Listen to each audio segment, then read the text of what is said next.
The end of Krypton is here. The planet is crumbling on itself.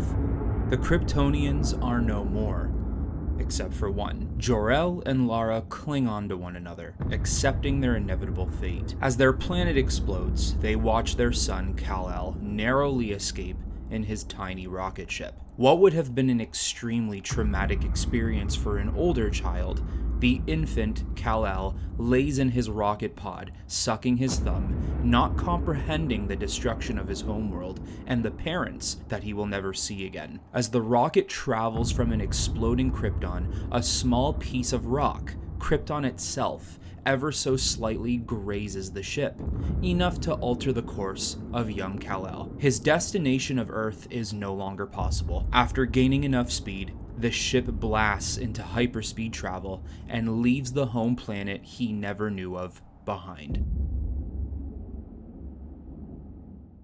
On Oa, the Guardians convene for council above the massive lantern battery that looks over the city. Exiting hyperspace and entering the atmosphere of Oa is Kal-El's ship, crash landing outside the walls of the city and into the lifeless desert world that Oa truly is. The Guardians leave the walls of the city to investigate the disturbance. The 12 Guardians surround the small ship that wouldn't even fit them inside of it. The door on the rocket opens, revealing a baby. Looking up at 12 floating blue aliens, Kal-El, believe it or not, starts to giggle instead of scream or cry. Some Guardians smile back at baby Kal-El, some look at each other confused, and others look at the construction of the rocket ship, recognizing Kryptonian craftsmanship. The Guardians begin to realize what this means. One of the Guardians places their hand on the little head of Kal-El, and using their limitless power, they read the child's last memories, discovering the truth of Krypton. The planet is gone, diminished to cosmic dust, leaving this child homeless. They also manage to read Kal-El's physiology, discovering his cells will react differently to their yellow star compared to Krypton's red star. The child will become strong, strength beyond universal measure. The Owens levitate the rocket ship and bring baby Kal-El into the walls of the Grand Green Lantern City. A new life awaits. Growing up within the glowing Emerald City, Kal-El wouldn't just be guided by the Guardians, but also from people like Kilowog, Tomar-Re, Abin Sur, Medphil. He would even gain some valuable knowledge from the sentient planet Mogo. Kal would develop many relationships and friendships with many lanterns over his years into his young adulthood. He would even be taught how to master patience, discipline, and the ability to portray a more than dominant display of willpower. Kal's raw Kryptonian power appeared at a very young age, not long after the Owens found him. The older he gets, his strength vastly increases, and he even learns abilities he never knew he had. Kal has proven to be extremely reliable to the Owens and the Society of Lanterns on Oa. Even with no lantern ring, Kal-El is loved, respected, and cared for by everyone. However, if that's the case, why doesn't he have a ring himself? This is a young man who has only learned everything he knows from his adopted family on this planet. A planet in Oa and the Green Lantern City he has never left. If loyalty is what is needed for a ring, he has certainly displayed it. If power is the driving force of a green ring, he has shown it. If training is a requirement, he has completed it. If patience and discipline is a necessity, he's proven it. These are the questions that Kal has started to ask himself. Kal leaves his quarters and makes his way to the dining hall, an area where all types of food for all alien races are made. He spots his friends, Kilowog and Tomar-Re, sitting and eating. Kal sits beside them and cracks a joke as the two lanterns start laughing. So, what's the schedule for today, boys? Training the new recruits? Not today, kid. We've been assigned out a sector. It's the Sinestro sector. Abin Sur is already there. Tomar and I are heading there in a couple hours. They're going to let us know what's going on when we get there. Sounds bad, though. Well, I wish I could go with you guys. It sounds like you could use all the help you could get. I know, Kal. But I'm sure your time's coming. I don't know, Kilowog. I've been here for 24 years, and it feels like I'm no closer to getting a ring of my own. Remember, Kal, just be patient. In due time, something will happen. Hate to cut this short, but, we gotta go, kid. Kal hugs Kilowog and Tomar-Ray, wishing them luck, and watches them leave the dining hall, taking off into the sky. Kal, outside of the city walls and in the wildlike desert, is training, flying around and creating obstacles for himself, using his heat ray and shooting rocks in the distance to better his accuracy, and punching large objects to see how much damage he can do, depending on the amount of strength he uses. Hovering and watching from above is a single Guardian. Kal, Oh, Guardian Ganthet. I assume you heard me out here? we heard you and felt the tremors. You're becoming exponentially powerful every day. Yeah, I keep forgetting. I often don't feel it. The bookkeepers told me you weren't in the libraries today. Is there something wrong? Kal's questions weigh on his mind heavily, so much that Ganthet can feel Kal's mind race. Ganthet, who happens to show much more emotions than his other Guardian colleagues, places a sincere smile and continues his inquiry into Kal. You have not been quite yourself lately. I've noticed, and so have others. What is bothering you, Kal? Frustration, mostly. I don't understand how I haven't been given a ring yet. I have all the qualifications. I'm more than ready. You and all of the other Guardians know how powerful I am. Imagine how much I would be able to do with a ring. Every day I spend in this city, whether I'm flying around, helping new recruits, reading in the libraries, or even sleeping in my quarters. That main battery in the middle of the city, I feel it. It's not just overlooking the city, it's overlooking me. It's speaking to me. I feel it in my bones like I should be a lantern. Kal doesn't notice this, but Ganthet squints his eyes, curiously looking at Kal, considering what he just said was very, very interesting. I've read enough about my people's history. Many Kryptonians were travelers. I've been confined to this planet since I landed here. I need more. I want to be more. Ganthet understands Kal's frustration. Frankly, he's the one Guardian who has always known Kal is destined for great things. The day you landed on Oa, I placed my hand on your head. I saw the destruction of your planet and the rare chance that occurred to send you to us. I read your biology and what yellow suns do to the cells within Kryptonians. I know how smart your species was and what you could be capable of. However, that wasn't what made me or any of the other Guardians take notice in you. When we first laid eyes on you, and you on us, you didn't cry. You smiled and laughed. With my hand upon your head, I felt hope and compassion. I felt a determination. I also felt raw and untapped strength beyond boundaries. You are special, Kal. So special that I, a Guardian of the universe, cannot even put into words. I feel your time is coming, but it may happen in many ways that none of us expect. Kal feels as if some of his frustration has been lifted. Ganthet's words meant a lot to him, and he deeply hopes for them to be true. Ganthet then serves Kal with a proposition. Perhaps tomorrow you could venture with me to the foundry. More rings need to be made. You could learn the process. Maybe one of them will be yours one day. Thank you, Guardian Ganthet, for the kind words. I will accompany you. Also, Aricia was looking for you. I believe she has some good news she would like to share with you.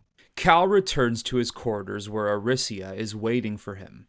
As Kal enters, without hesitation, Aricia runs to Kal, hugs him, and kisses him. Kal, I did it. I completed my training. I'm now a full-fledged lantern. I can go on my own missions, and I'm even getting assigned my own sector. I did it. Very happy for Aricia, Kal can't help but feel saddened. He's trying to hide it, but it's easier said than done. Aricia knows exactly what's bothering him, so instead of rehashing his problems and concerns, she hugs Kal and reassures him that everything will be okay. In the middle of the night, Kal lays in bed.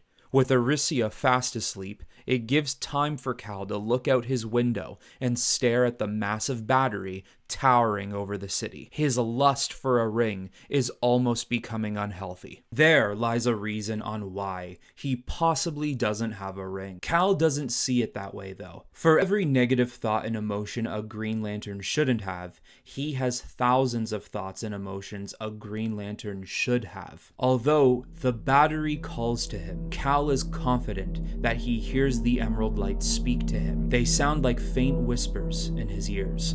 something that could easily be mistaken for the wind, but in his mind, they feel like words, meaningful ones too. After looking at the battery for so long and hearing its voice, he sneaks out of his quarters and flies to the battery at the core of the city. The battery and the energy held within is so big that even flying next to it looks like it's so far away. That is how Kal feels. Everything he has ever worked for is right in front of him, but he just can't have it. Every time Kal comes this close to the battery, he feels full and warm. Kal likes how it feels, and it calms him down, but realizes that this obsession is not good. Instead of worrying about what he can't control, he needs to worry about what he can control. Even without a ring, he's still powerful. He still has purpose. But what is that purpose? He asks himself. He's read enough texts and histories in the great libraries to know the universe is filled with so much potential. He could be anything and do anything, but being and doing anything else feels pale in comparison of the only thing he knew he ever wanted, to be a Green Lantern. Ganthet slowly flies in beside Kal and hovers beside him as they both watch the beauty and the immense power of the Green Lantern battery. Ion is believed to be as old as the universe, if not older. If the entity is older, our understanding of the universe is even more incomplete than we believed it to be. Almost 15 billion years of servitude. Ion never gets tired, huh? No, this is its chosen path. Ion has served as a symbiotic relationship with other very talented Green Lanterns in the past, but its connection is to the battery. Ion has no other purpose than to ensure the longevity of the Green Lantern core and its willpower. For a few moments, there is a respectful silence between Kal and Ganthet as they peacefully observe the battery. Fly through the battery. What? Why? It speaks to you. I know it does. In fact, all the Guardians know as well. When you mentioned it to me earlier, I was surprised because we were not sure if you had realized it yet. I believe there is much more to your power than we can see. As a Kryptonian, your cells react to the energy of a yellow star. It makes you immensely powerful. However, the Green Lantern's light shines just as bright and produces the same amount of energy our star does for years. Your body has fed off both of the nutrients. I can't even begin to imagine how powerful you will be once your body realizes it. The only way for that to happen is if you fly through the light. Give your body the shock it needs, and you will have the power of both a Kryptonian and a Green Lantern. Wouldn't I need a ring to utilize the power? No, I believe you will hold the power within you. Didn't you tell me earlier to be patient? I changed my mind. Kal, without hesitation, approaches the battery. Before flying through, he closes his eyes and feels the power surge through his body. Inside is like a different world. It feels and looks as if he's in another dimension of space and time. While inside, he sees the entity, Ion, which has the shape and form of a whale, flying around him in the distance. Ganthet levitates to the other side of the battery, waiting for Kal to come out. After a couple of minutes, Kal exits the light of the battery and levitates towards Ganthet. Kal is completely surged with green energy all over his body. His veins are shining green, which makes his skin green, and even his eyes, which glow red with heat ray, are now glowing green as well. He is protruding so much energy, Ganthet has to shade his eyes. Kal, how do you feel? I feel unbelievable. You're right, the power I feel is unimaginable, yet I feel completely in control.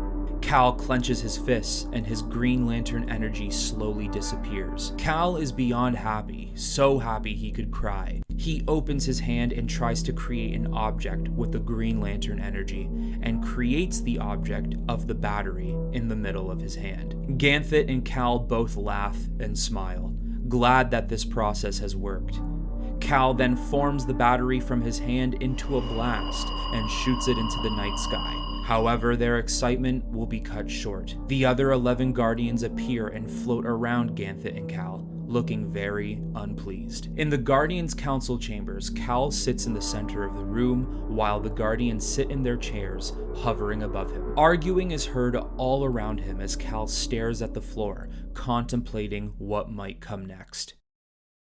Ganthet sits amongst his Guardian colleagues and goes to bat for Kal, explaining how he believes Kal is meant for more, and that he has waited long enough. The other Guardians argue that giving him this power is dangerous, and that Kal himself is dangerous even without the power of Green Lantern because he's a Kryptonian. Kal wasn't expecting that, the remark of a Kryptonian being dangerous.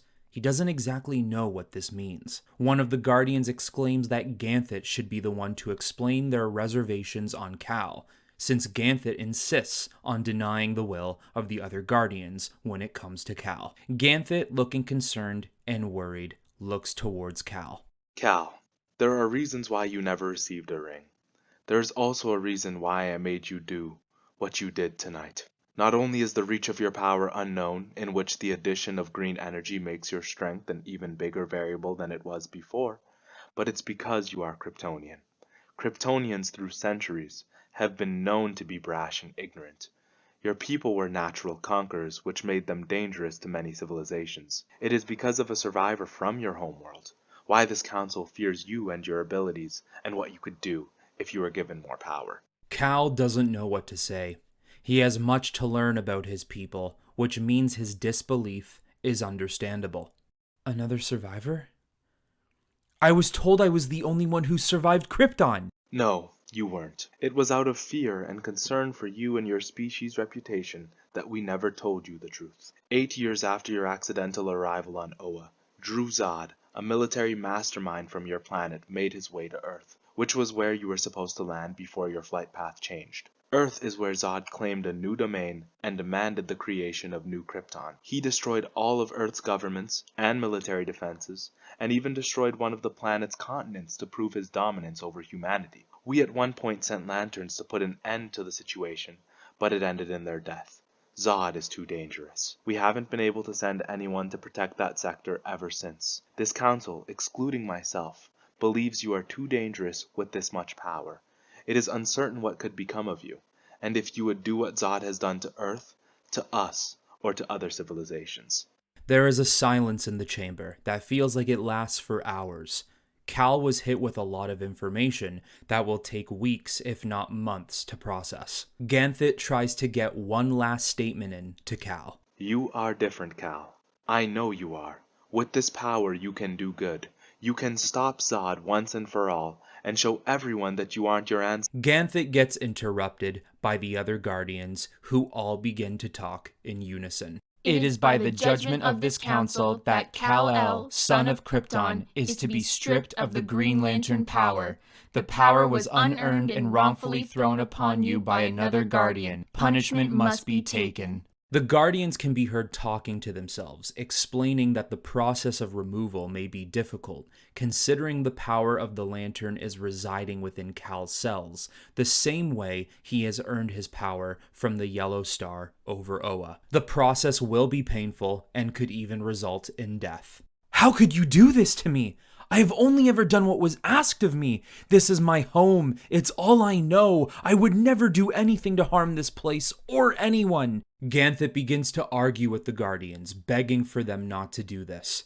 The Guardians ignore Ganthet, wave their hands, and lift Kal-El, sprawling him out and trying to eject the energy from within his cells. Kal screams and grunts in pain. Even the Guardians are having a difficult time extracting Kal's power. Please don't do this! I can't! Ah! Kal's body and power produces a natural defense, bursting into a massive green ball of light and exploding. He destroys the council chambers and sends all of the Guardians flying back. Kal slowly gets up from the ground, his body steaming from the energy he just produced. Alarms all over the city begin to blare. Ganthet quickly helps Kal to his feet and gives him a shard. There's no time to explain, Kal. You must leave Oa. Find sanctuary elsewhere. Place this in soil, and all your questions will be answered. Just know I didn't lie to you, Kal. You are destined for great things. I hope to see you accomplish them. Now go. Kal looks back at Ganthet with tears in his eyes. Kal turns around and flies from the chambers into the sky, nearly leaving the atmosphere of Oa. Kal, where are you going? Cal comes to a complete stop, turns around, and sees Aricia, who is looking at him, confused, worried, and nervous. Aricia looks down in the distance at the council chambers destroyed, his clothes torn apart, and a shard in his hand, and even his eyes glowing green. No, Aricia, look, please listen to me. This isn't what it looks like. They were gonna kill me. Ganthit, he... Go, Cal. Now. She gives him one last kiss. Cal turns back and makes his way out of Oa's atmosphere. As he flies away, he takes one look back at Oa, the only home he ever knew. But his mood suddenly changes as he looks straight ahead and becomes overtaken with a newfound purpose, blasting off and disappearing into a glint in space.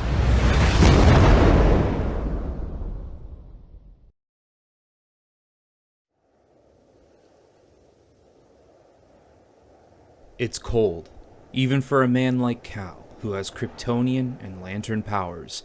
It's still uncomfortable. Seeing a trail of his breath is enough for Cal to seek sanctuary. Although, this planet seems barren.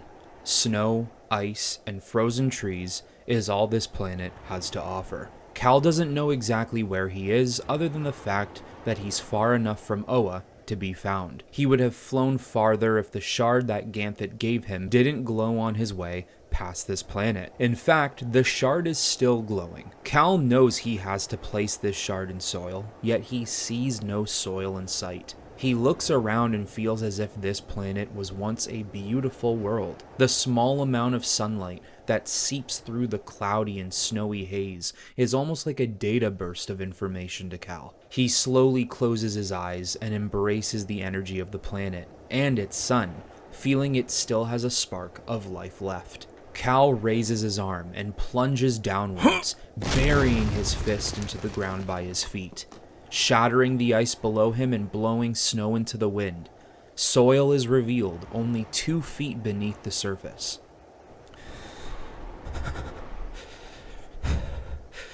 Okay, let's see what you do.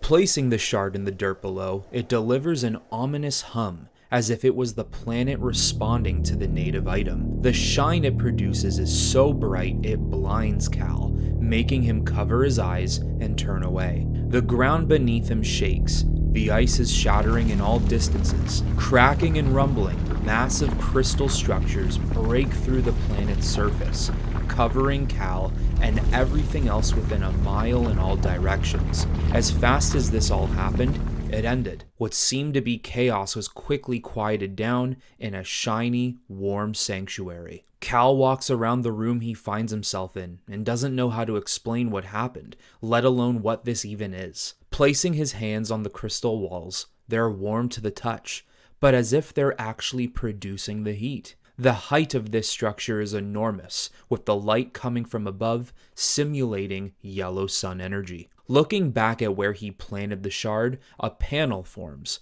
Walking back and taking a look, it has multiple keys with alien language on it. Is this?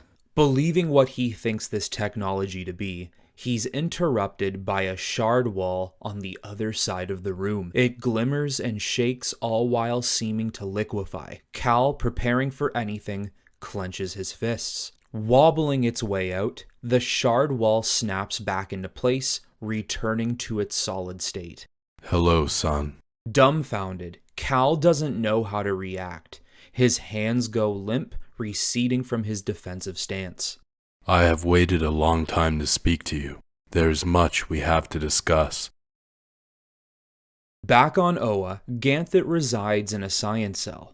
This prison was constructed to house powerful criminals and threats to the Lantern Corps and the universe. Made from the power of the Guardians, these cells are equipped to depower a Guardian themselves.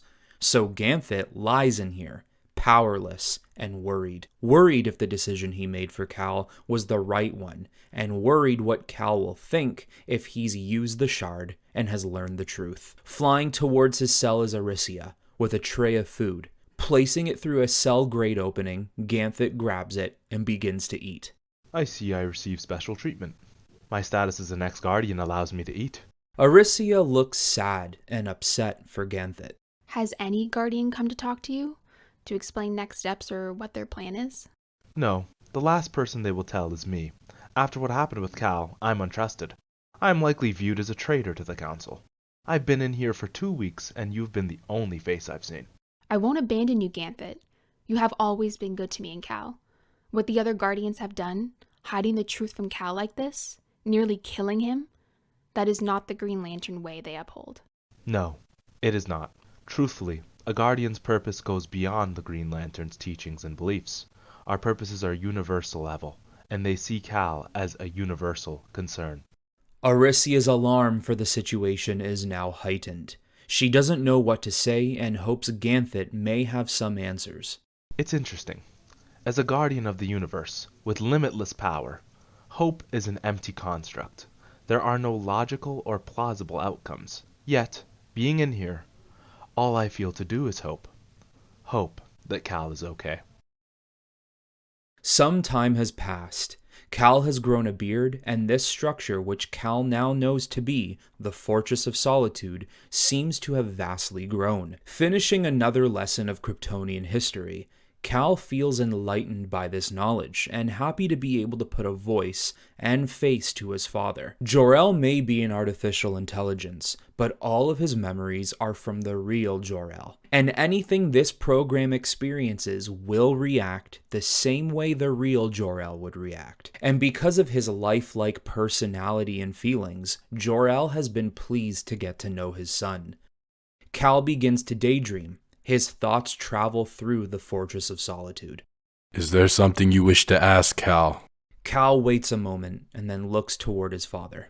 Why did Ganthet wait so long to tell me about this? To tell me about you? I understand not showing me. If the other guardians knew, there would be trouble. But if I at least knew about you, in a way, I wouldn't have felt so alone. Jor-El sits beside his son. When the Guardians first activated the shard from your ship, I knew you never made it to Earth and that you would have a different journey ahead of you. They explained the desire to guard you and to shelter you from the power and temptation. This also meant hiding this truth from you. The older you got, they wanted to see who you would become, and eventually they would reveal this. Me. To you. 8 years passed, and I was told Zod made his way to Earth and the atrocities he committed. They were scared from that point on. The power of a Kryptonian under a yellow sun, our civilization's reputation of war and conflict, our conquering nature, the fact that you bathed under a yellow sun all this time, along with the energy of a Green Lantern. You have a property of the universe residing within your cells. You have become much more powerful than I would have ever imagined, Cal. And they knew that too. If that's the case, why didn't they shield me from this energy? Why risk me becoming what Zod became? They knew it was too late to reverse the power you had received, even at the age of 8. I imagine you were to be their last line of defense. You would be used if all went wrong. Possibly if Zod came to Oa and the Lanterns failed as they did before, there's a chance you wouldn't. I assume they sheltered you on Oa to make sure no outsider could influence you to do something they feared you might do. Jor-El stands and brings Cal along with him, a walk through a hall in the Fortress of Solitude. There came a time where the Guardians stopped relaying information to me and nearly shunned Ganthet. From anything that would have to do with you. They knew Ganthet and I thought differently. We wanted you to know the truth. We wanted you to embrace your power. Unfortunately, that was not possible. Ganthet would periodically return to the fortress that the Shard created on Oa to provide me information about you. I was curious how you were growing and wanted to make sure you were okay. Even though his father is not technically real, he's real enough for Cal to smile and realize he is still a semblance of a father who cares for him. Not long ago, Ganthet returned to me and made it known something was changing, that you could feel something was different. The battery in the middle of Oa called to you. He was preparing to tell you the truth, even though he knew everything would change.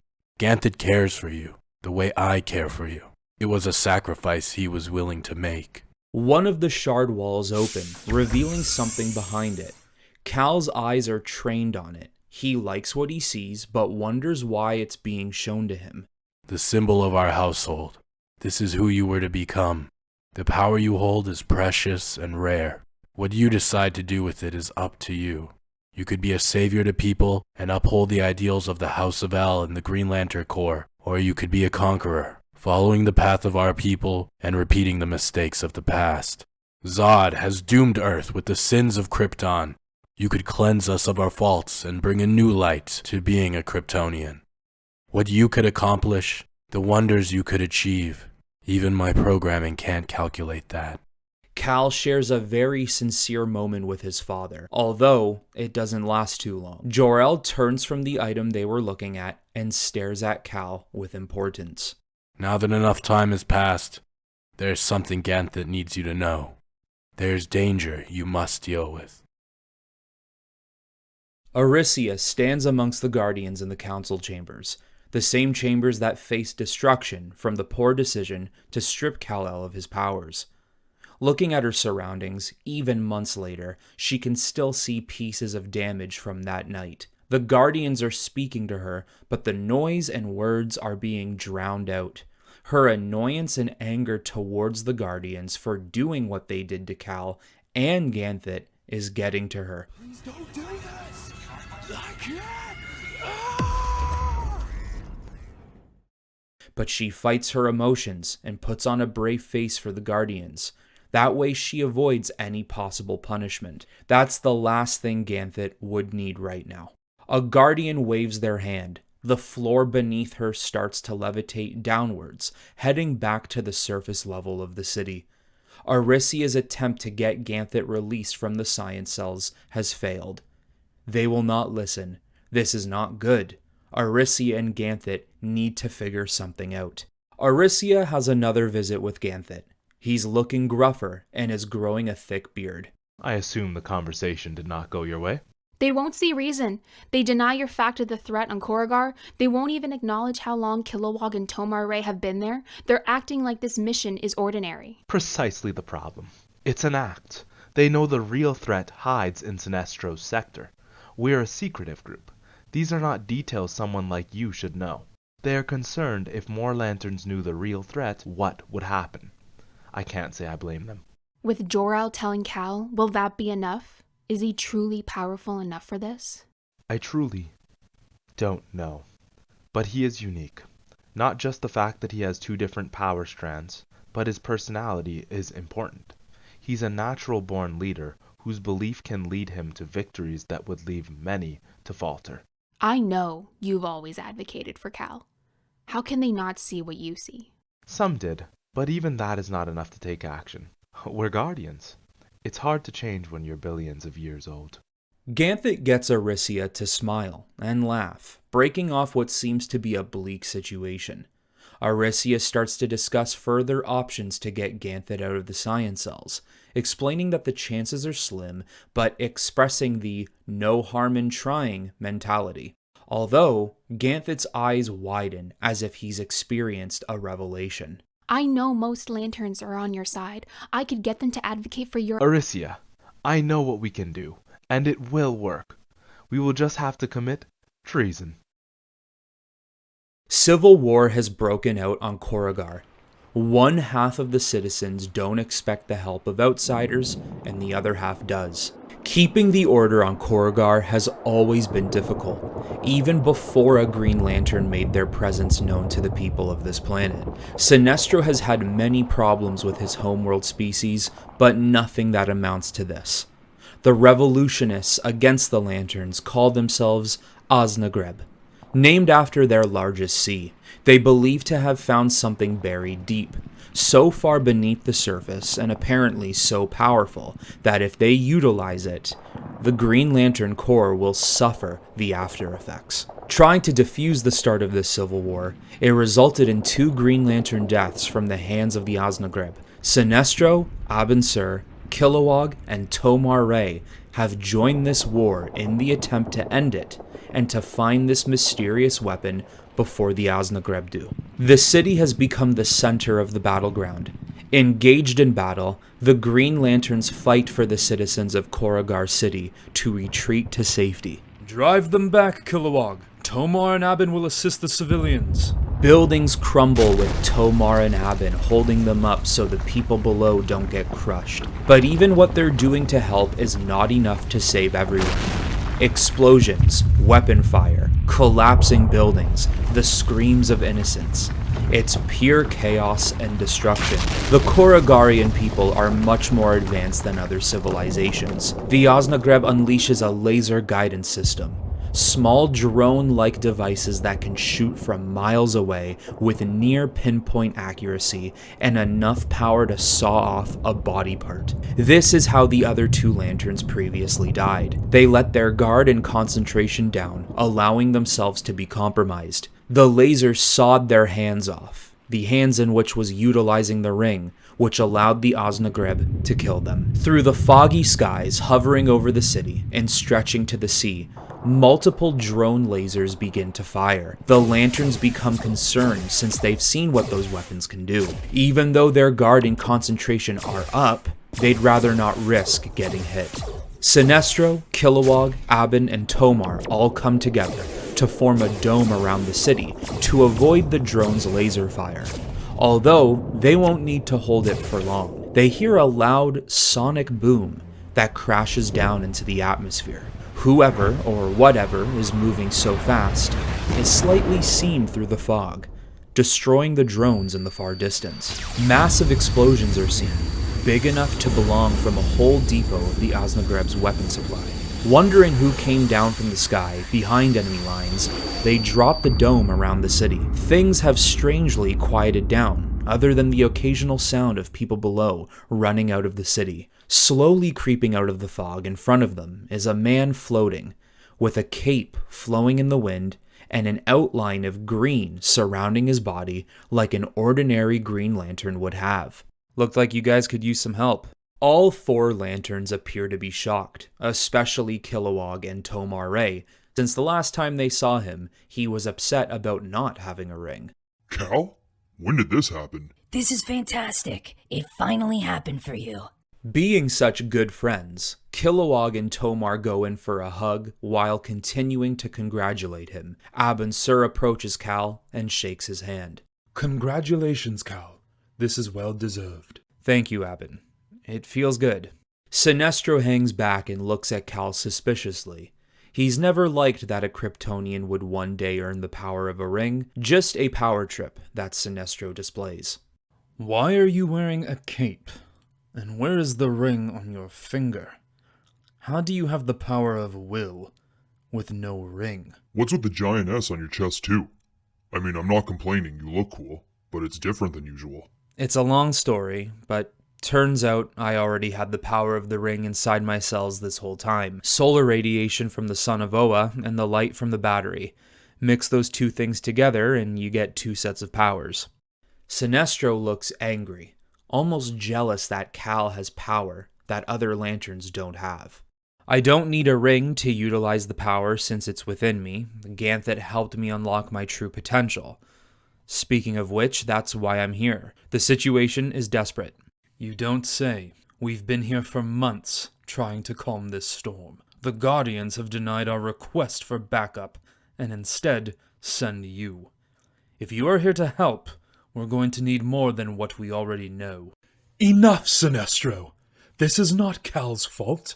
I know this is your homeworld, but taking your frustration on others won't help our situation. Sinestro and Abin Sur begin to argue about the situation at hand. This becomes less of a jealousy or a dislike of Cal, and more about the state of the planet. Since Sinestro has become the protector of this sector, he has tried to place a C's in segregation order over the planet. Considering this is how he would try to protect his homeworld, it's no wonder there is a civil war on. The Guardians tried to kill me. That outburst gains the attention of the four lanterns. All of them freeze, not knowing how to respond. Like I said, long story, but that's why I'm here. I can only assume Ganthet is imprisoned for helping me escape, although Ganthet's information is why I'm here. The Guardians are hiding the real threat, the power source the Oznagreb found beneath the sea. It's a yellow battery. The mood has changed. The importance of this mission has become much more dire than it was before. It's not an ordinary battery. It's been used as a prison to house the entity of fear, Parallax. Of all threats the Green Lantern Corps have had to encounter, this tops them all. If not contained properly, this will be a universal threat. Kal, Kilowog, Tomar-Re, Abin-Sur, and Sinestro have to pick up the pace. Pushing their way through the fog and across the sea, the Lanterns fight all Aznagreb in their way. Kal is fighting with a determination and skill that you would only see from a seasoned veteran, such as Abin-Sur. Making their way to a massive mining operation, the Aznagreb have dug deep beneath the seabed. This is of course the heaviest defense they have. Kilowog and Tomar-Re stay behind to take on the Aznagreb fighters, while Kal, Sinestro, and Abin-Sur fight their way to the bottom, leagues beneath the sea. Surrounding themselves in a green layer to breathe underneath the water, they begin to cut through a metal dome. A dome in which they believe is protecting the yellow battery within the rocky surroundings submerged by water. I'm through. Let's go. Inside of this dome is a cave that has somehow been untouched by the water, keeping itself dry. Lying in the middle of the cave is the yellow battery. Thousands of years of isolation, if not more, and yet it looks in pristine condition. How it got here is a secret held by the Guardians. A secret Ganthet didn't even unveil to Kal. All he knows is the importance of the battery's containment.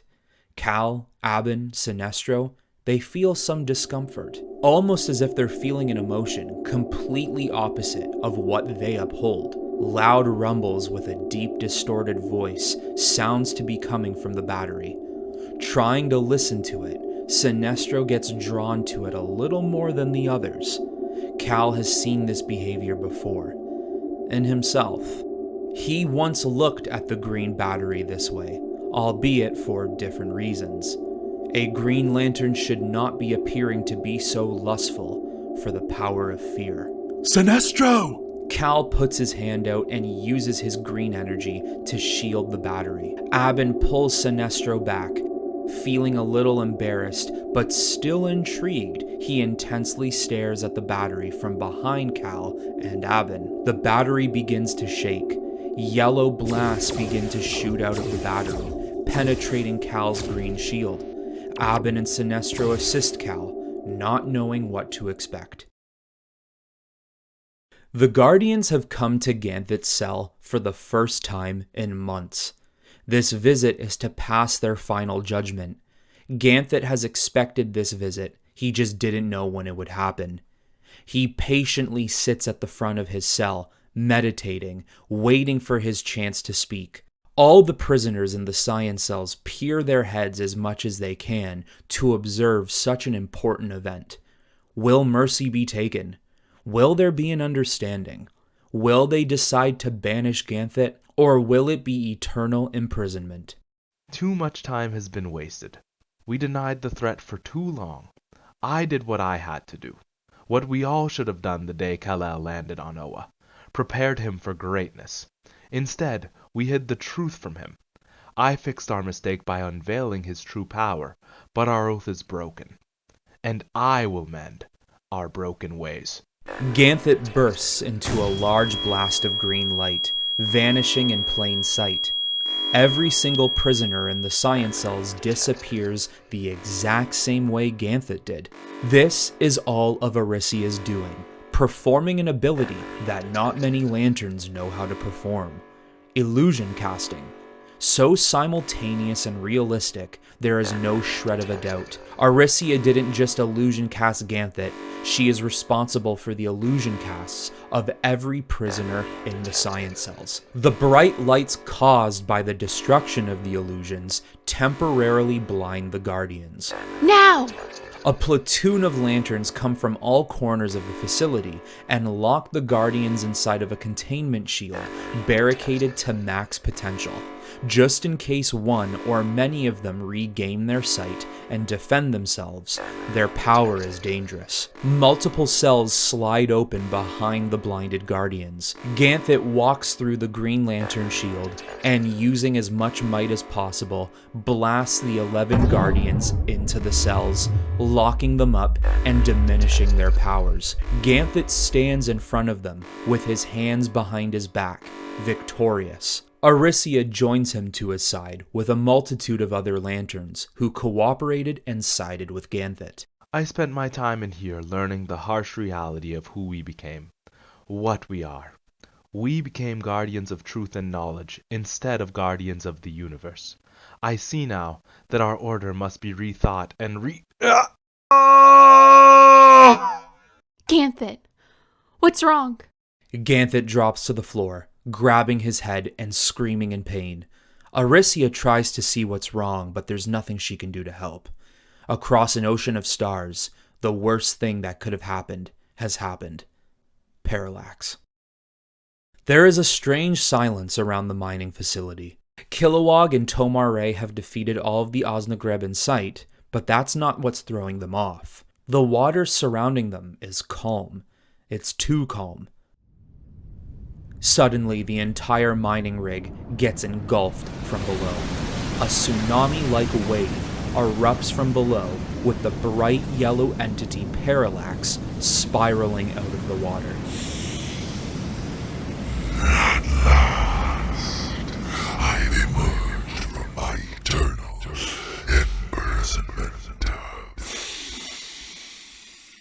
This world reeks of fear. Wiping off what seems to be a grim smile from Parallax is Kal, emerging from the ocean below, wasting no time, and whipping the entity with green asteroid projections. You, the one who released me, you seem different. The combined effort of Kal, Abin, Sinestro, Kilowog, and Tomar is simply not enough. Not only is the serpent-shaped entity fast and slippery, but his omnipotence keeps them from holding him down and wounding the creature.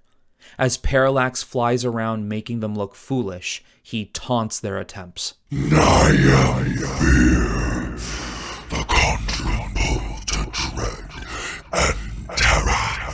Each one of you battling me will do so to their death if I so desire. You are all weak. The power of will is of a side. It shows within its true nature. I can feel it within you. Smell it.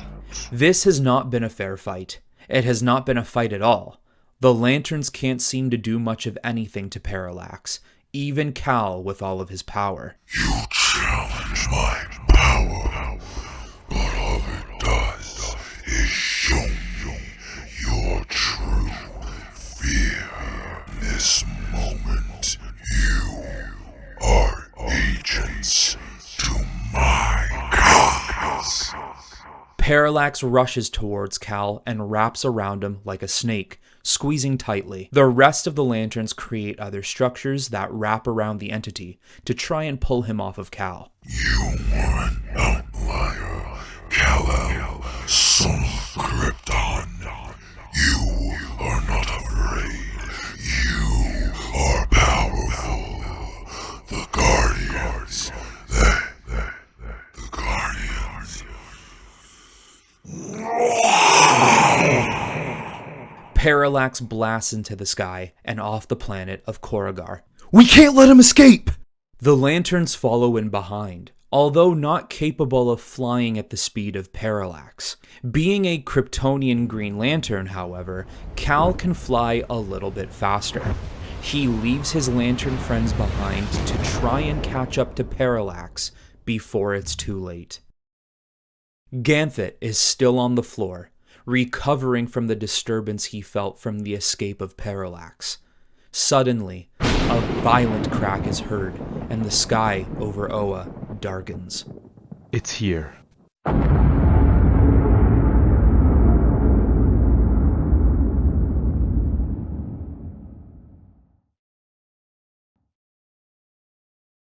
Parallax has come to Oa.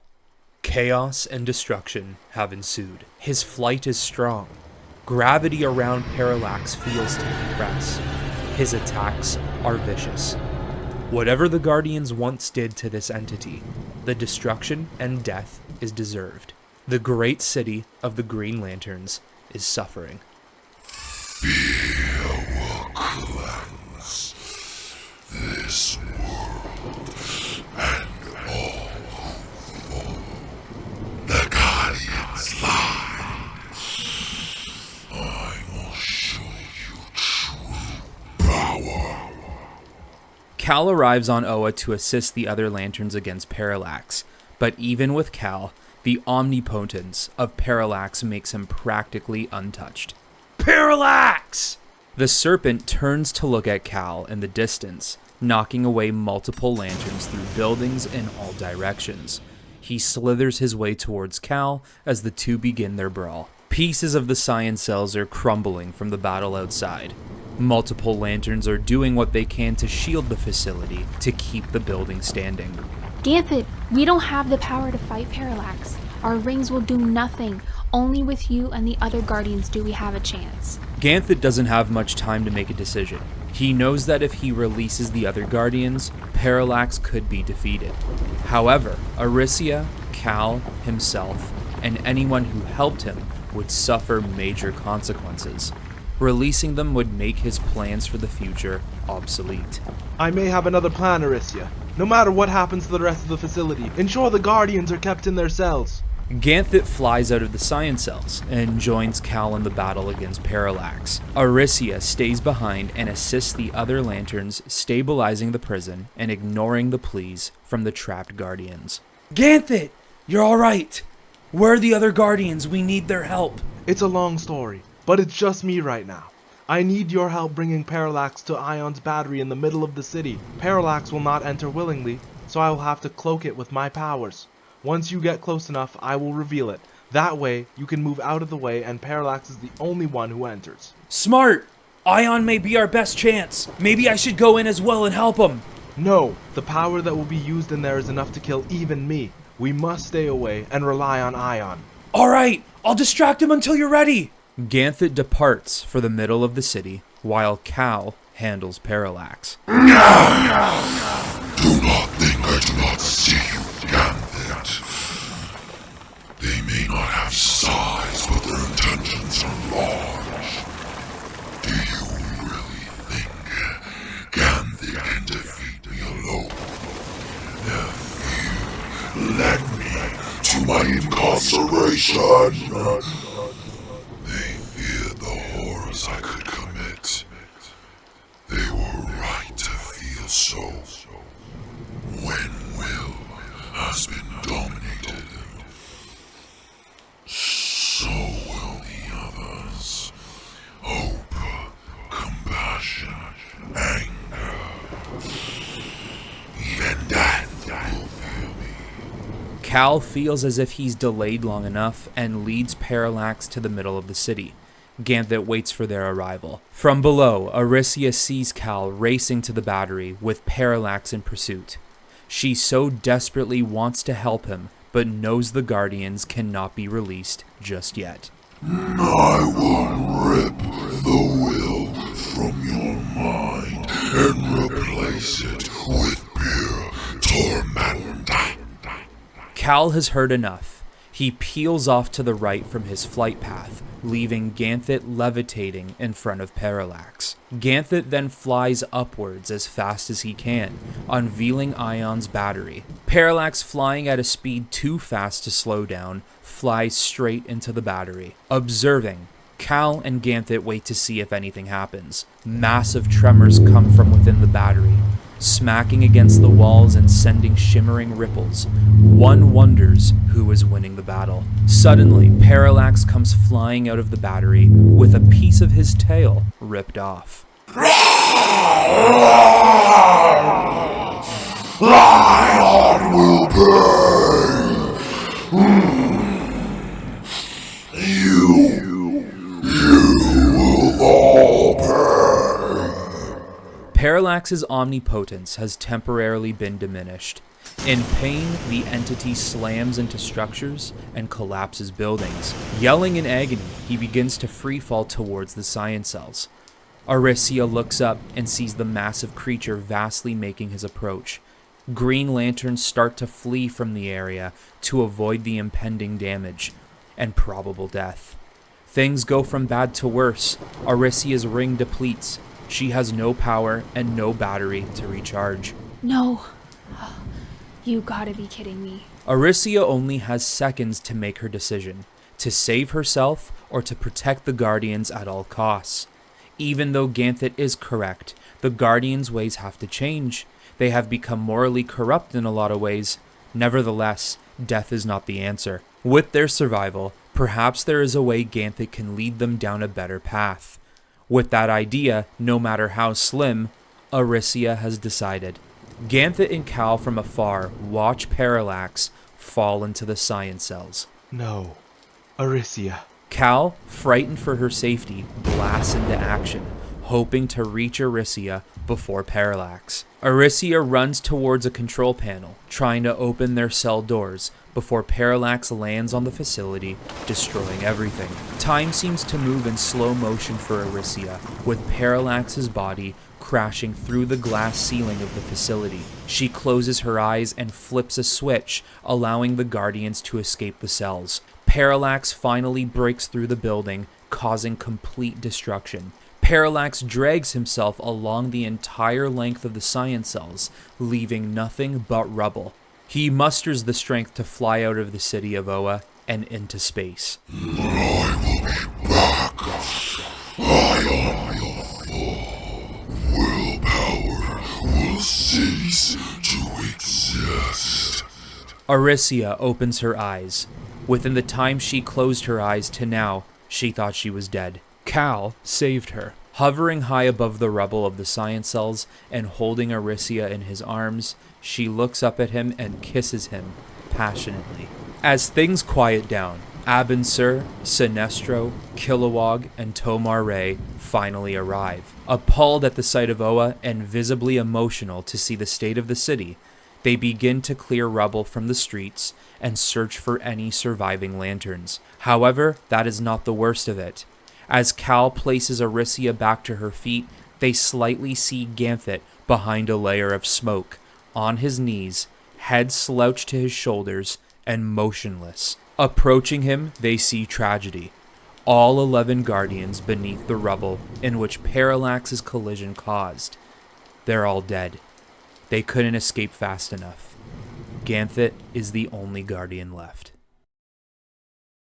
Some time has passed and Kal has returned to the Fortress of Solitude, this time with a guest. Kal has introduced Aricia to jor-el. He wanted to show her where he comes from and what his people were like. He also returned to tell his father the outcome of Parallax. The fight he had, the Guardian's death, and the fact that the entity is still out there. Kal is here to seek advice on what he should do next. This situation is complicated. There's much Ganthet didn't tell me about Parallax. The entity clearly has a vendetta against the Guardians. Ganthet will be in a dark place for some time. However, I'm proud of you. You did what you could, even in a situation that felt hopeless. I wish there was more I could have done. Oa has suffered. There were many lantern deaths, and Ganthet, he lost the only family he ever had. To make matters worse, we couldn't even stop Parallax. I truly fear what will happen next. He will come back, and I don't think we're... Kal, the fault is not yours. You, standing here today, proves you can defy odds. When Parallax comes back, you will learn and adapt. It's within the fiber of your being. With jor-el's hand on Kal's shoulder, Kal smiles and nods in agreement. Now go. Aricia and your friends need you. Rebuild the damages of Oa. Be with Ganthet. Offer your support. I will be here whenever you need me. Thank you, Father. I'll see you soon. Jor-El disappears similar to how a hologram would. Walking away, Kal spots Aricia, sitting at a terminal looking at Kryptonian history, but looking sad and disappointed. Hey, cheer up.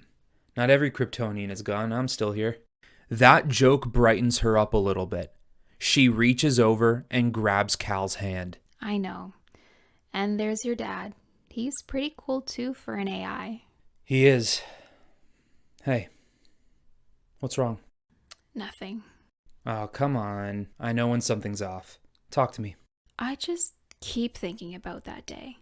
So much went wrong. I wish I paid attention to my battery level. I could have done something to save the Guardians. I know they weren't perfect, but they didn't deserve to die. Ganthet and I conspired against them. We brought others in to assist us, and because of our choice to do so, a lot of the Lanterns who helped us died. The combined effort from Ganthet and the other Guardians could have defeated Parallax. Instead, I kept them locked up like Ganthet wanted. But now I feel like Ganthet may hate me. He would have understood if I let them out. They became my responsibility, and I failed them. You are being far too hard on yourself. Yes, you helped Ganthet in this plan, but it was his plan. He made these choices. Frankly, it was the only way change could have been achieved. There was no way you could have known Parallax would come here, and when he did. By your logic, the Guardians dying is just as much my fault as it is yours, and Sinestros, and Abin, and Kilowog, and Tomar. We didn't stop Parallax when we should have. No, Kal, don't say that. Parallax is far too powerful. There's no way his defeat should fall on you or the others. Precisely. Just as the death of the Guardians is not yours to harbor over yourself. We all make decisions, and those decisions will all, one day, have consequences. The Guardians made theirs. They locked up Parallax and hid the truth from everyone. They decided to become selfish with how they led the Green Lantern Corps. It's not what we wanted, but they face their consequences. Aricia nods in agreement. She knows Kal is right. He doesn't necessarily have much love lost for the Guardians outside of Ganthet, considering they tried to hold him back and even kill him, but it's still not what he wanted for their fate. Although he realizes that this can be used as a much-needed change. And Aricia is seeing that as well. She kisses Kal on the cheek and stands up with him. We should return to Oa and help the others with the rebuild. I'm supposed to help Kilowog with the defenses in case Parallax comes back. Speaking of Parallax, I need to talk to Ganthet. We need answers. Returning to Oa, Kal and Aricia fly to the council chambers to speak with Ganthet. However, as Ganthet meditates in the middle of the chambers, Sinestro is interrogating him. Emotions are high. The Guardians dead, the city destroyed, countless lanterns dead, and Parallax escaped. This is a colossal failure. We will recover. Oh, we will? You failed us, Ganthet. You and the other Guardians, hiding the truth. This is your outcome. Such a sorry excuse for leadership. Test me more, Sinestro. I will strip you of your ring, and then we will see what your power is worth. Kal and Aricia witness the entire interaction. Ganthet, embarrassed, hovers back down and re-enters his meditation stance. They know Ganthet is in pain, but they also know Sinestro escalated this situation. Wallow if you wish. These people deserve a competent leader. Sinestro and Kal exchange glances before Sinestro flies away. They approach Ganthet to make sure he's okay. Ganthet, are you okay? Yes, I apologize for what you saw. My actions, they weren't... Aricia kneels down and gives Ganthet a hug, while Kal places his hand on his shoulder. Tears run down Ganthet's face. I feel the pain of guilt within you, Aricia. It is misplaced. The fault is mine. I was naive and foolish. I should have never risked their lives with Parallax. My personal ambition got in the way. Ambitions. The exact problems the Guardians had. Perhaps I should have joined that. Ganthet, no, don't say that. Absolutely not. You were the only one actively trying to change things. Mistakes were made, but you have the chance to right these wrongs. So wise. Ganthet looks at Kal like a proud father. Tell me, your father, was it what you could have ever imagined? No, it was better than anything I could imagine. But so is you, still being alive. I wouldn't be here without you. Neither would Aricia. We're going to do this together. After the raw emotions, comforting has come to an end. Aricia leaves to help Kilowog with the defenses as she promised she would. I know this might be a bad time, Ganthet, but I need to know.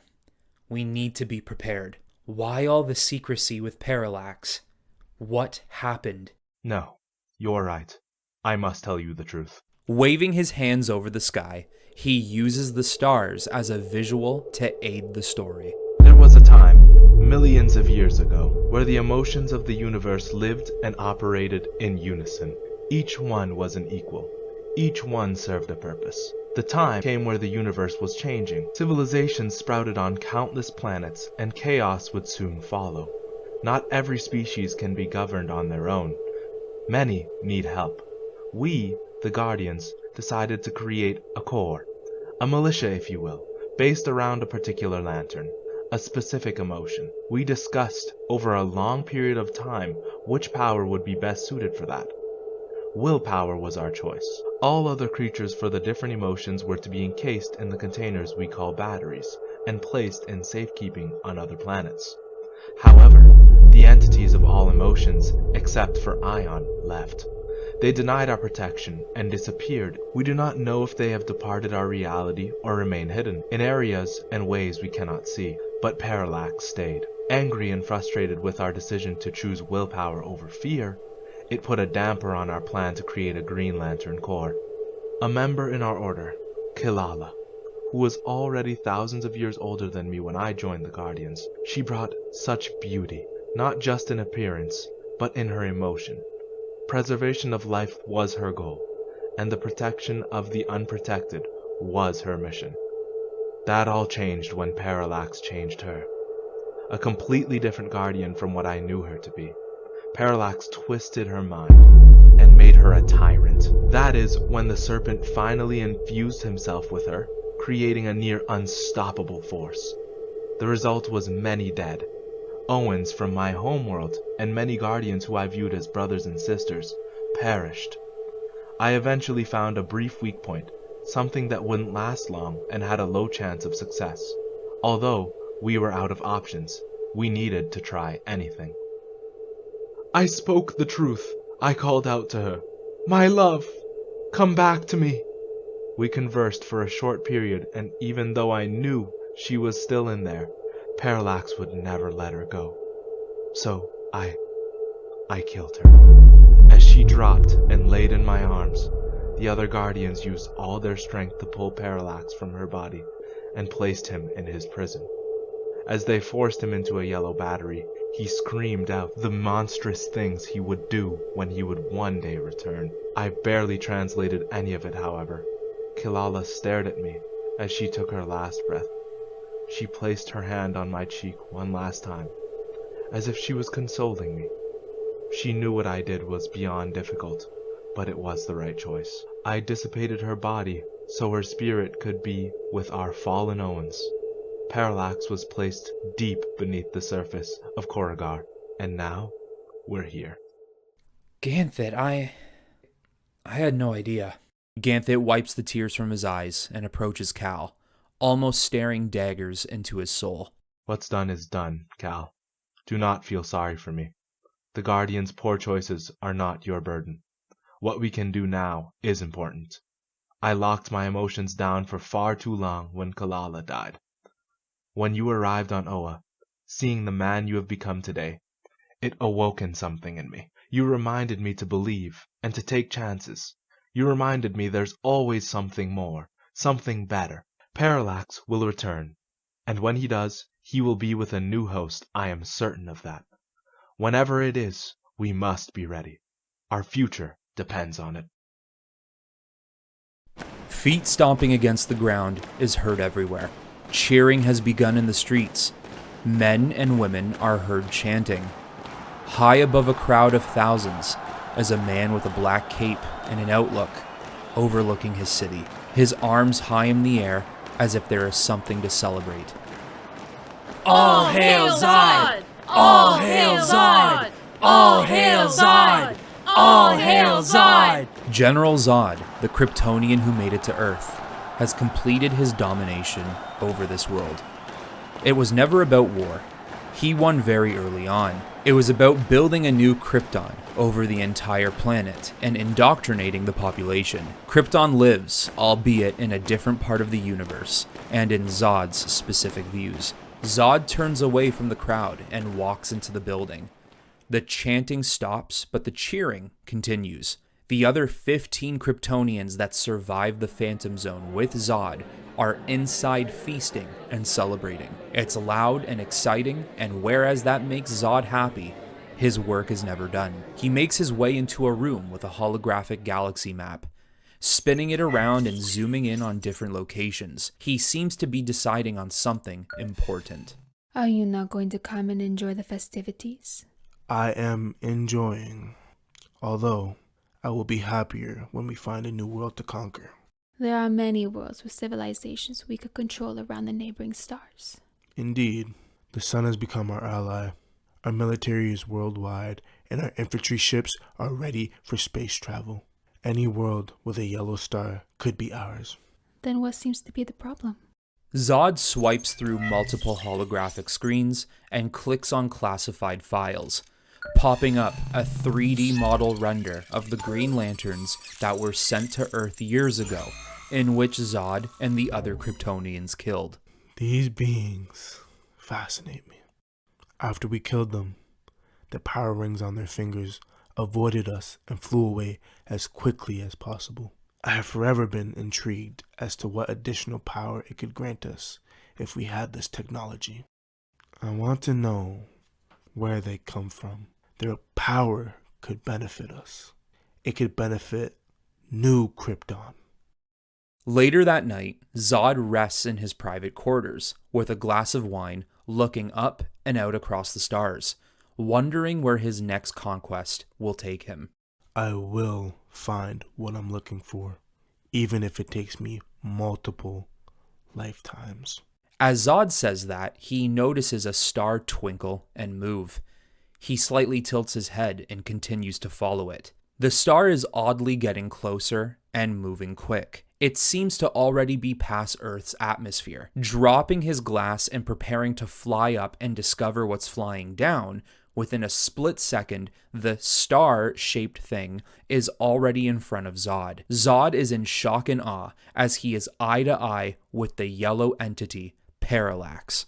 What are you? Parallax immediately imbues itself with Zod, screaming and shouting with a powerful yet delightful pain.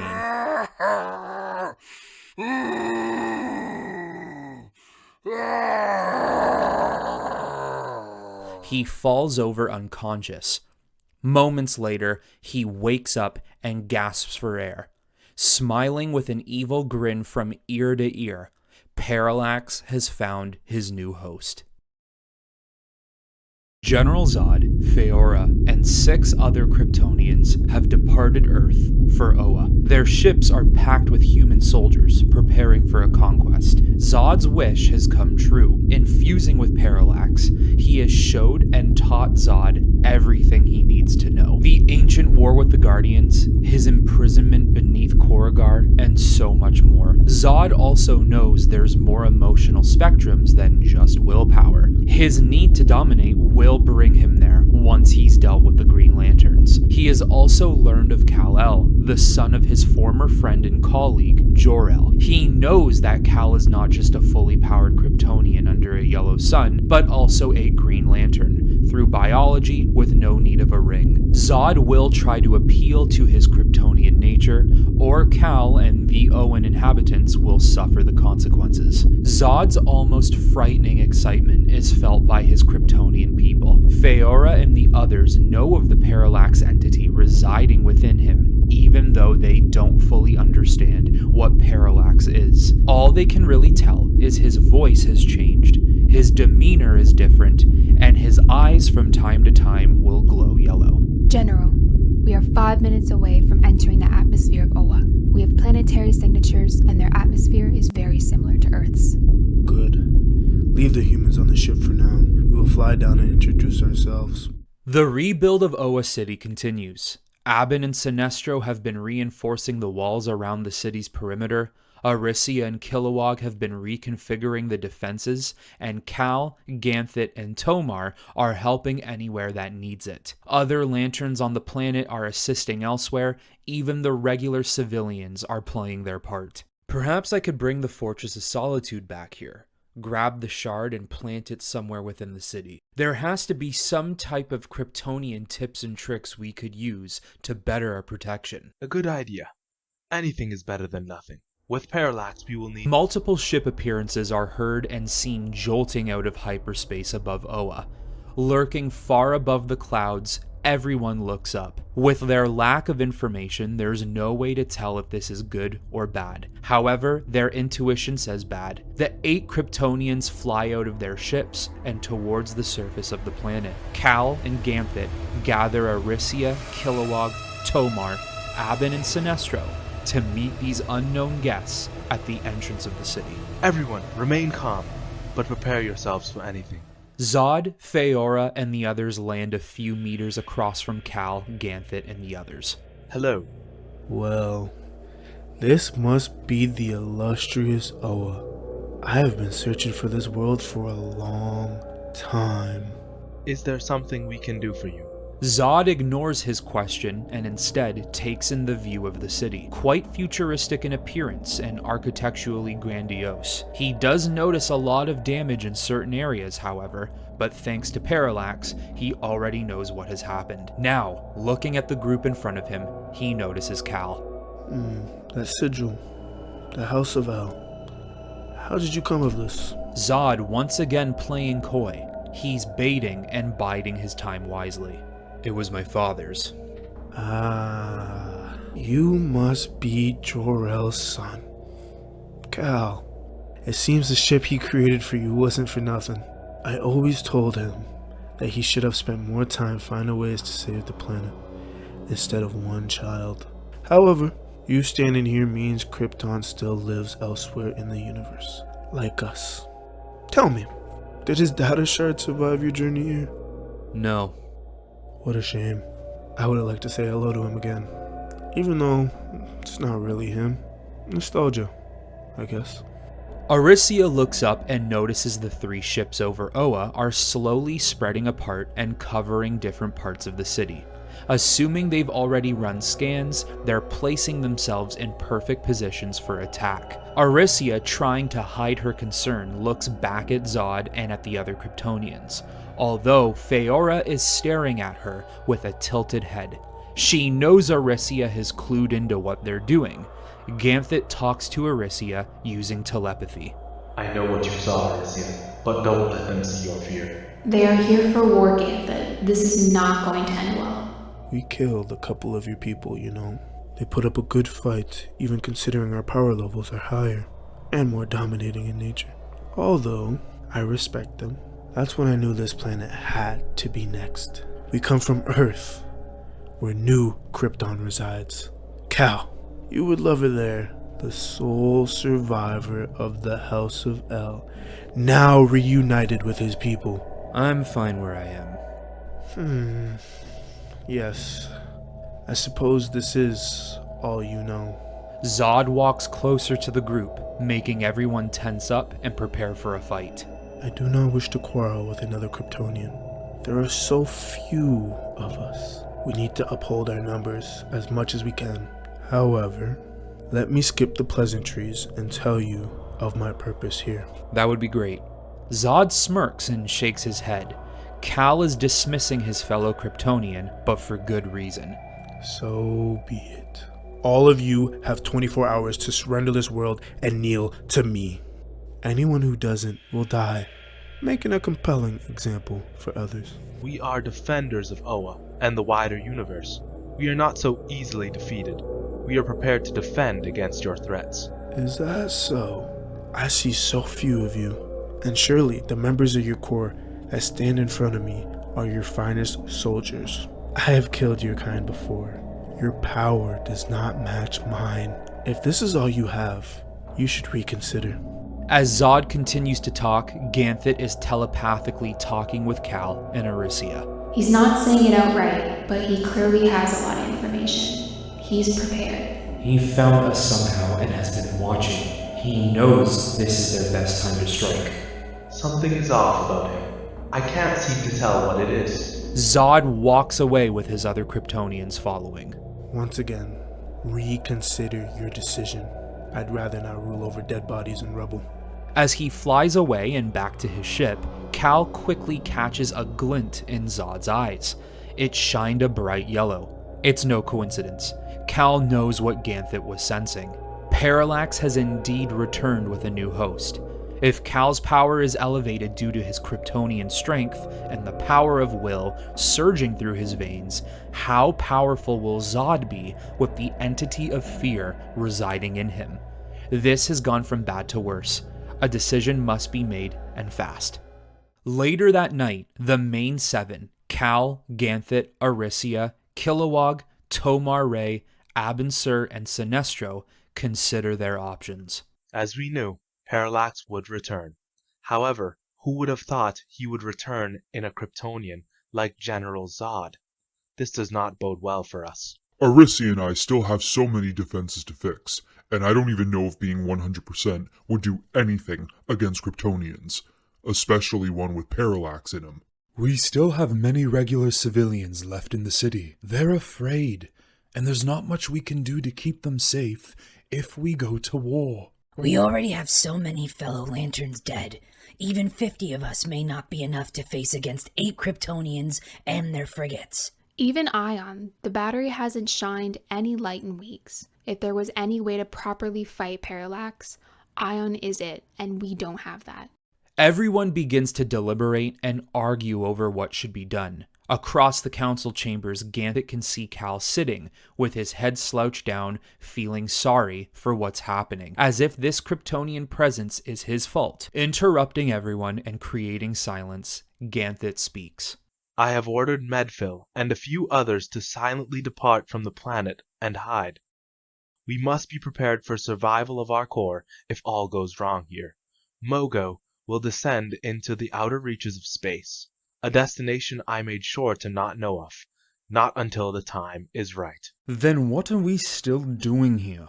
Why would you tell us this now? We need to leave. If you wish to leave, Sinestro, then please proceed. In fact, anyone here is free to do so. But this is our home. We are sworn protectors. We will uphold will and stand in the face of adversity, no matter how small our chances may be. This world gave us opportunity and entrusted us with power only we could hold. We are chosen. It will not be easy, but I see a glimpse of victory. The true son of Krypton and herald of Oa will lead us there. Kal looks up and sees everyone staring at him. The speech from Ganthet moved everyone, but their belief in Kal is making them stay. Even Sinestro. Standing up and feeling honored by everyone's trust, Kal addresses the situation. It's not lost on me what Krypton means to my life. Even though I have no memories of the world, I know I'm part of it. I know I lost my parents to it. I know it's why I am where I am today. And with a few exceptions, you all accepted me. You cared for me and loved me. I like to imagine I've done the same. Krypton is gone. And no matter how much Zod fights, conquers, kills, he's never bringing it back. Krypton had its chance. And no matter what happens, Zod and Parallax, and no matter what power they can conjure up, they won't have this world. They will be ruthless. Don't hold back. This is our survival. For ourselves and for our people. In brightest day, in blackest night, no evil shall escape my sight. Let those who worship evil's might beware my power, Green Lantern's light. Back at the entrance waiting for Zod's approach is Kal, Ganthet, Aricia, Kilowog, and Sinestro. Zod, Feora, and a new Kryptonian land to the surface. The new soldier stands out especially. He's easily 8 feet tall and as wide as a tank. The lanterns stare at him, trying to hide their shock and awe. Please, do not be afraid of Namek. He is not here to fight, unless there is a fight waiting to happen. The lanterns slowly enter their fighting stance. The Kryptonians follow suit. General Zod, we deny your claim to this world. We will defend Oa against you if we must. Zod slowly lowers his head and smiles.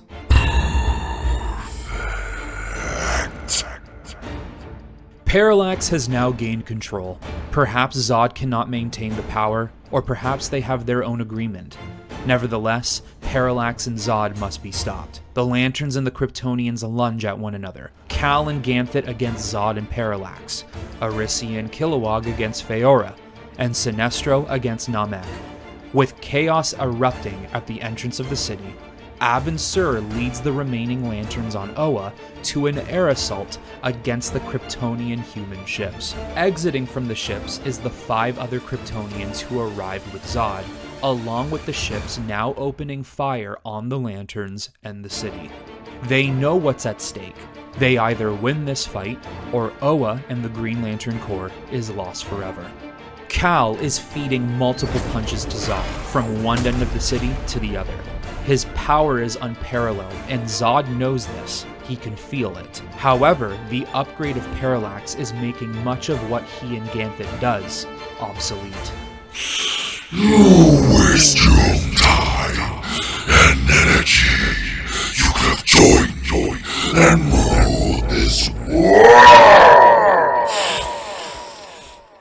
Krypton can own this galaxy. I will make sure we do so on your bones. Zod grabs Ganthet by the throat and throws him down multiple city streets, and flies Kal through multiple buildings, leaving them crumbling. At the same time, Feora punches Aricia into the ground, leaving a small crater. Kilowog flies down to check on her. Feora comes racing down from above, smashing her fist into the ground. Aricia and Kilowog move as fast as they can to get out of her way. Walking out of the small crater with dust masking her body and creating her silhouette, she mocks the Lanterns. The Lantern Girl is afraid, and fear causes weakness. In fact, both of you fear me. Even together you cannot win. When I am done with you, we will do the same to this planet and the rest of the worlds that wish to oppose us. Using great concentration and strength, Aricia creates illusions of herself to confuse Feora, while Kilowog moves in as the muscle. Aricia is talented enough in this power to the point where her illusions are solidified and are doing damage to Feora. Deciding to fly out of the illusion ambush, Namek then crashes down and starts swiping and crushing all of Aricia's copies. Unfortunately, he manages to grab onto the real Aricia. He begins to squeeze her so tight that she may meet her end. Looking behind Namek, she sees Kal. His fight with Zod led him back to the entrance of the city. She uses her ring to create an extreme bright light that blinds Namek and drops her. Kal pummels Namek into the ground and uses his green heat ray to keep him down for a time. Look out! Feora flies back into the picture and takes Kal deeper into the city. Trying to create a large cage device with his ring, Zod evades the attempt and locks fists with Sinestro. Yes, you. I remember you. You were overcome by my power. I can feel your pull to fear more than the others. Kilowog and Ganthet both move in to restrain Zod and to pull him away from Sinestro, but his raw power is too much to handle. So instead, Ganthet attempts to telepathically enter the mind of Zod. This is dangerous. With a very small chance of success, Ganthet's eyes go pure white. Kilowog, Sinestro, hold him down for as long as you can. I will attempt to rip Parallax from his mind. Be gone from my mind!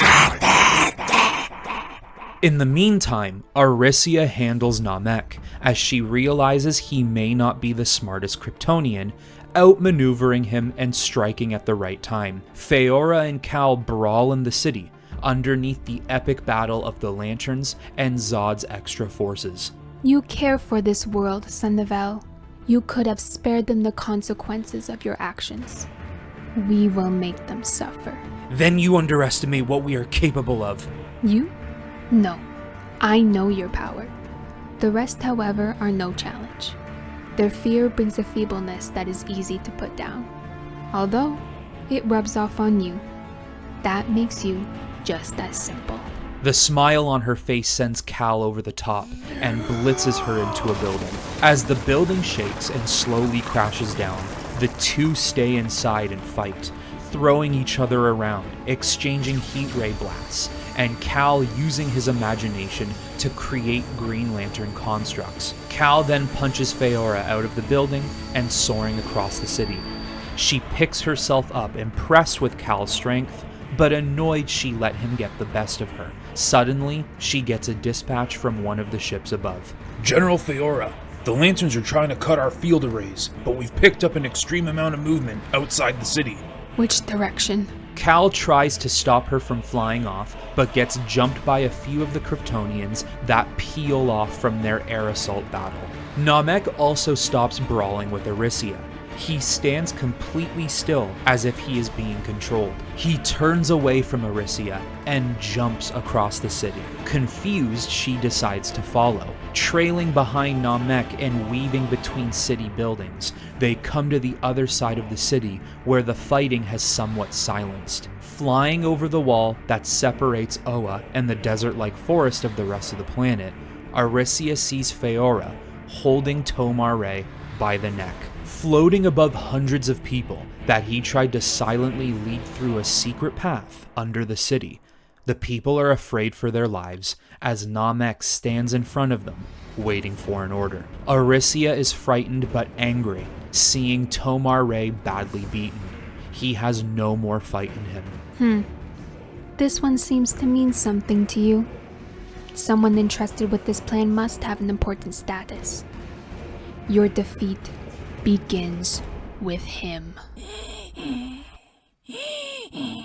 Do not submit to them, Aricia. Feora squeezes and breaks Tomar-Re's neck, dropping him to the ground in front of the civilians, more afraid than ever. No! Aricia, with all her might, leaps towards Feora and uses her anger as a weapon, pushing her deeper into the wilderness of Oa. Meanwhile, Sinestro and Kilowog continue to hold down Zod as Ganthet enters his mind. You must work faster, Ganthet. Parallax has made his mind powerful. I'm doing what I can. Kal returns to deal with Zod and helps restrain him. Son of El, you betrayed everything a Kryptonian stands for. Your father would be ashamed of what this world has turned you into. Kal sends two powerful punches across his face and restrains him even tighter. How much longer, Ganthet? I can't. He's...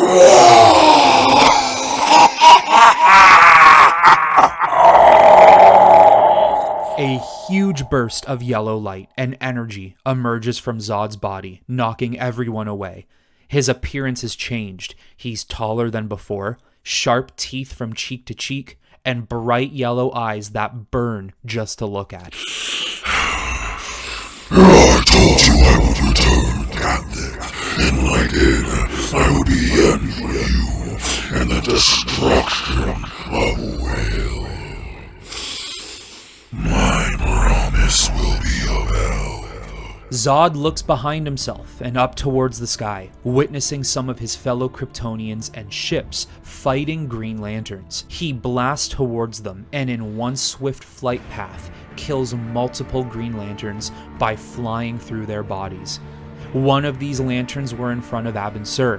One moment he was fighting alongside his friends, and the next moment he is alone in the sky, covered with their blood, An angry Kal, as fast as he can, approaches Zod before he could make a move on Abin. Trying anything they can, Kal, Kilowog, Sinestro, and Ganthet attempt to fight him along with a few of the other Kryptonians in the area. Suddenly, back at the edge of the city, Tomar-Re's ring slips off his finger and begins to search for a new host.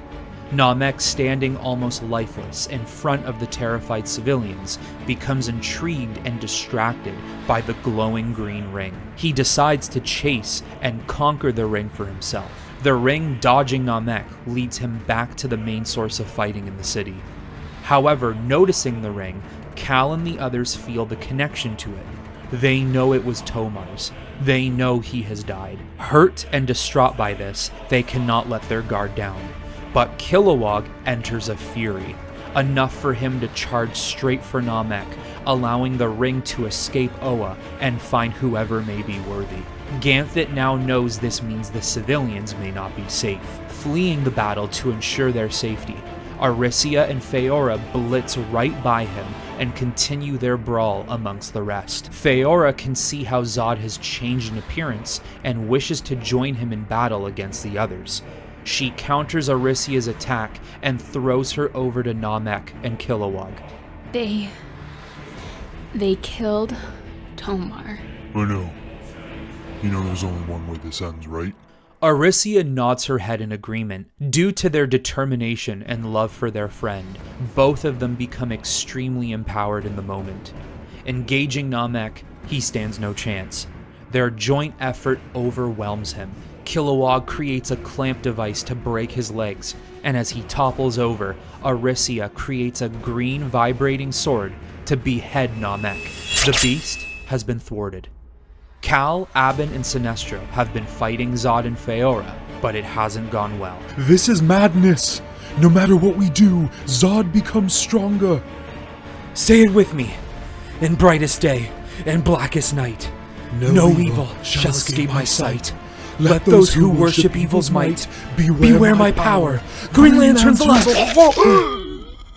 Zod punches through Abinsur's chest. His body falls hundreds of feet to the surface. Kal and Sinestro don't know how to react. The same feelings go for Arisia and Kilowog from afar. Defeating Namek was supposed to be a victory. It now does not feel to be so. Pointless. Every single one. I will do worse than what I have already done. You're a monster. Their defeat is imminent, General. We should order the ships to deploy our troops and sweep the city. Zod turns around and punches Feora with pinpoint accuracy directly into one of their ships. Her collision pushes one ship into another, completely destroying two of their frigates. One remains. The plan has changed. The destruction of Oa will commence. Zod begins to annihilate all of the Green Lanterns left, along with his fellow Kryptonians he once called friends and allies. Ganthet looks towards the sky and sees two ships explode. He needs to bring these few hundred civilians to safety. He telepathically contacts Arisia and Kilowog. Arisia, Kilowog, we need that last ship.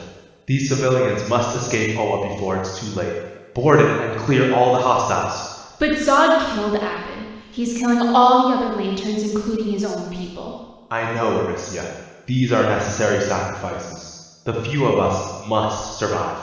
Kal needs my help, Ganthet. He needs our help. He's trying to stop Zod, but there's only so much he can do alone. Suddenly, Ganthet appears right in front of Arisia and places his hand on her shoulder. Clear the ship. Kal and I will buy you two some time. Arisia stares at Kal with concern before leaving with Kilowog to secure the ship. Ganthet now joins Kal against Zod. Ganthet, I don't know if we can stop him. He's killing everyone, and he's not going to stop until he gets me and you. I know, Kal. I sent Arisia and Kilowog to take their last ship and escape with the civilians that are left.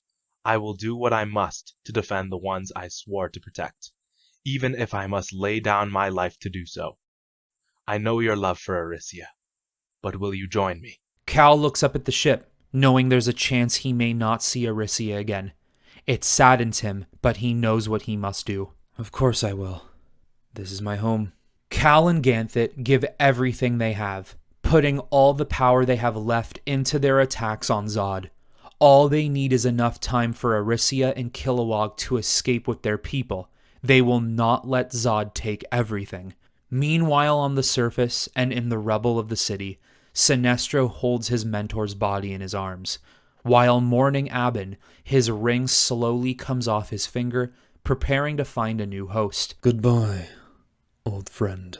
He lays Abin as comfortably as his lifeless body could be on this battleground and looks across the destroyed city. Watching Kal and Ganthet fight a pointless battle against Zod, he turns his back, flying off planet, and leaves. Arisia and Kilowog successfully clear the ship of hostile humans. Entering the bridge and moving the ship to pick up the civilians, Feora floats in front of the spacecraft's windows, staring at Arisia and Kilowog. She looks down and watches her general, a completely changed man, fight a pointless battle.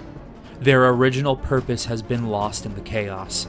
Feora and Arisia share glances, almost having a staring match. Words between the two are being used without actually being spoken, and just like Sinestro, she turns her back and flies deep into space. The battle with Kal and Ganthet has become boring for Zod and Parallax. Temporarily subduing them, he changes his plan of attack. I will get the girl, your people, and you, Ganthet, the son of El, will have the opportunity to watch me take over your lives, one by one. But before I do that, I will take your planet and everything you stand for. Zod, with an outline of the Parallax dragon surrounding his body, races to Ion's battery and enters it. Disappearing within the dimensional world of the battery, it creates a shockwave that is felt planet-wide. Kilowog hurries the people to board the ship, but Arisia goes back to the city to see what's happening.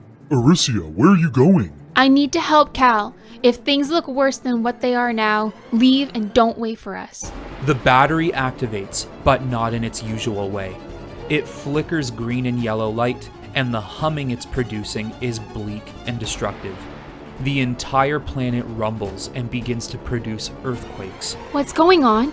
He is going to destroy Oa. The battery and the planet are tied on an emotional and structural spectrum. What about Ion? Can he fight back? He has been recovering from their last fight. I don't think Ion has the strength. We must flee to the ship and find a new sanctuary. Kal follows in behind Arisia and Ganthet, but doesn't feel right leaving. He knows Oa is likely to be destroyed, but leaving Zod entangled with Parallax, it's wrong. He stops flying and comes to a crazy idea. Ganthet feels it. He already knows what the idea is. Kal, what are you doing? We have to go. He looks at Arisia and smiles, knowing he's going to make the biggest sacrifice anyone could in this situation. Every moment he has shared with her plays in his mind. He gets close to her and softly places his hands on her face. Kal, please. Please come with us. Don't go. I can't. I'm not ready to lose you. I need to do this. For you, for Ganthet, for everyone. I love you. After kissing her as passionately as possible, he flies towards the battery, with Ganthet pulling her away and retreating to the ship. Ganthet begins to tear up as Arisia cries, knowing the only son he had is sacrificing his life for the Guardian's mistakes. Kal enters Ion's battery. This beautiful dimension of strange, unexplainable space and time is being stained. Parallax is destroying Ion's home, bringing the entity with it. The destruction within the battery is just as bad as the planet and its core. Parallax can be seen behind thick and dark green clouds, tearing down this world like an evil sorcerer. Slowly hovering through his surroundings, Kal spots Ion floating in place, almost lifeless. His eyes squinted as if he's too tired to lift them, but tired enough to close them. Kal places his hand on the entity, and whereas it would usually go through an omnipotent being, he creates a solidified connection. A surge of green light surrounds Ion's entire body. You once believed in me. Now do so again. Ion's eyes widen, and the massive length and size of the whale inserts its being into Kal. Just like Zod and Parallax, Kal and Ion are one. No! I will not let you defeat me! I must have your death! Kal and Ion use their power to bring down the dimension inside the battery. The planet's core has collapsed. They stand in the midst of the core of the planet, creating a sort of black hole, sucking everything in around them. Aricia, Ganthet, and Kilowog watch from the ship as they fly out of Oa's airspace. Their home is being taken away, along with a friend, a son, and a loved one. Kal and Zod interlock hands and fists, pushing back on one another. With the combined power of Ion and Parallax, they are producing enough power, quickening Oa's demise. Zod and Parallax begin to interchange and talk over one another. I will not fail again! I can't! No! I do what I must for our people, Kal. My people! I will not let you stand in my way. You have already done that yourself. Parallax is using you. Prove you are stronger than him. Fight him from your mind. I can't. I won't.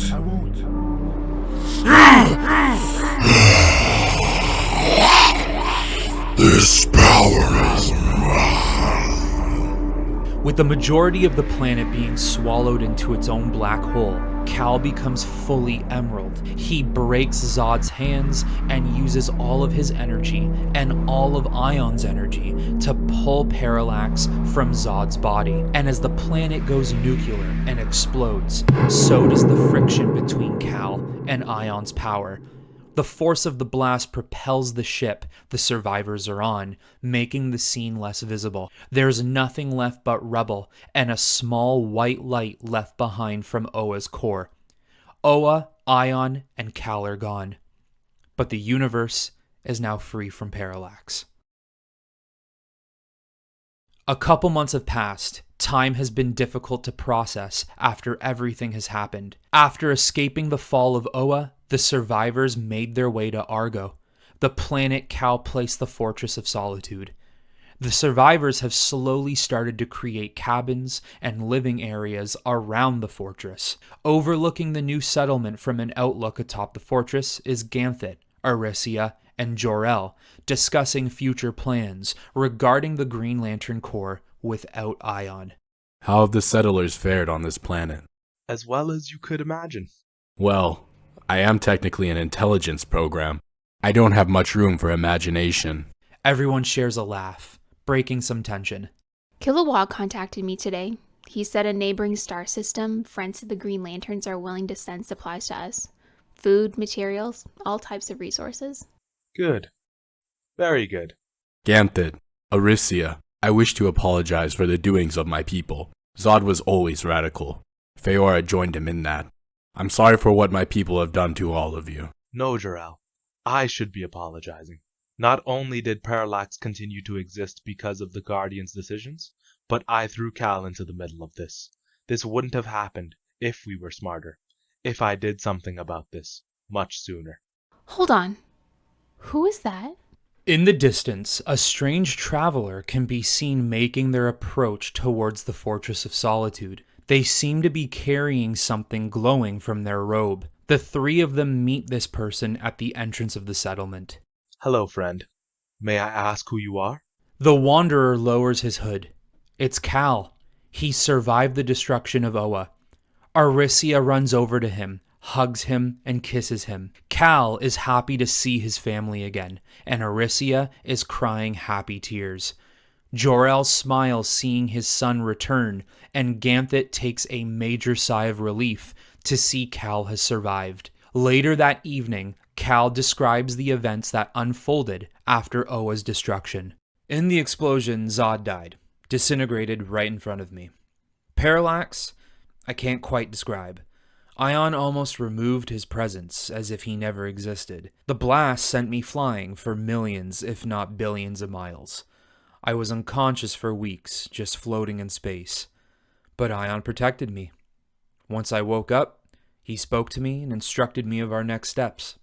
I need to build him a new home, a smaller one this time. Kal presents Ganthet a smaller green battery that he had to make for him on a remote planet. Ion is rebuilding from within. His power is diminished, but it will come back in full in due time. Amazing.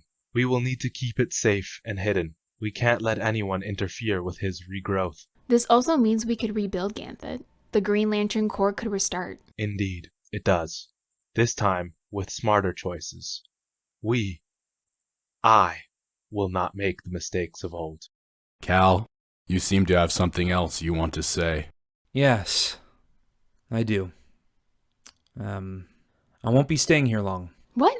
Why?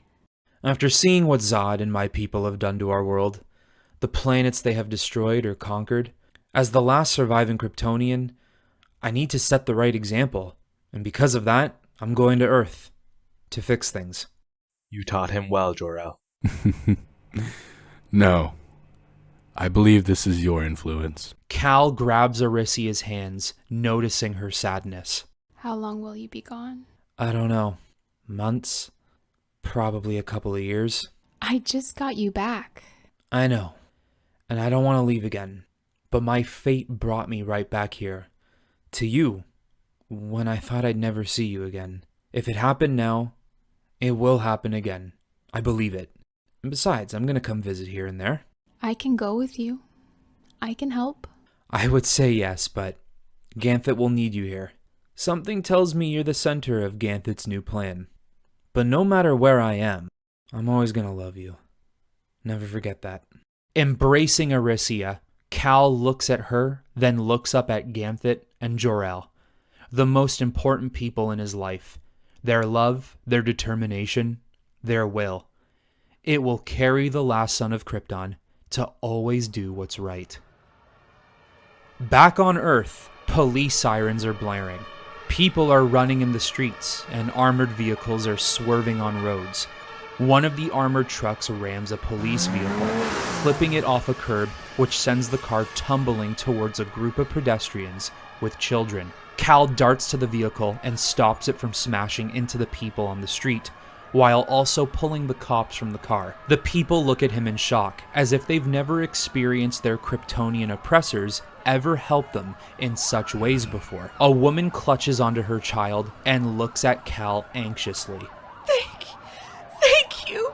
The little boy looks at the S on the middle of his chest. Thank you, S-Man. Kal smiles, chuckles, and floats backwards as he bids them farewell. You're welcome. Now be safe out there. Kal blasts away and towards the rest of the armored trucks. His goal, to make Earth a safer place, has begun.